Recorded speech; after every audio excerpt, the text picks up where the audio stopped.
Hello everyone, আসসালামু আলাইকুম।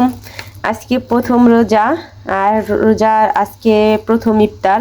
তো ইফতারের জন্য আমি এখানে ছোলা, তারপরে এখানে ডাল, এটা কিন্তু মাসকালাইয়ের ডাল, বাংলাদেশ থেকে আমি নিয়ে আসছিলাম, সেইটাই ভিজাইছি।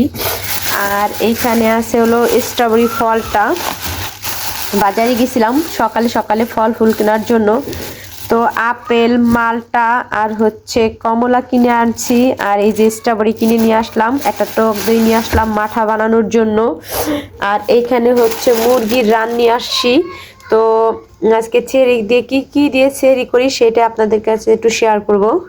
আলহামদুলিল্লাহ, আজকে প্রথম রোজার হলো ইফতার। তো আমি একাই এখন বাসায়, আমার ইফতার সব রান্না করা হয়ে গেছে, একটু পেঁয়াজু ভাজা বাকি আছে, সেটা হইতেছে।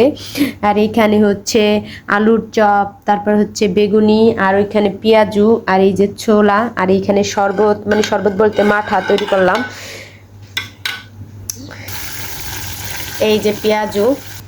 তো আলহামদুলিল্লাহ, আমার আজকের ইফতার কেমন হয়েছে সবাই বলবেন, আর সবার জন্য অনেক অনেক দোয়া রইল যেন সবাই ভালোভাবে ইফতার করতে পারেন, আর সবার যেন প্রত্যেকটা ইফতার সবার রুচিতে জোটে, এটাই সবার জন্য দোয়া।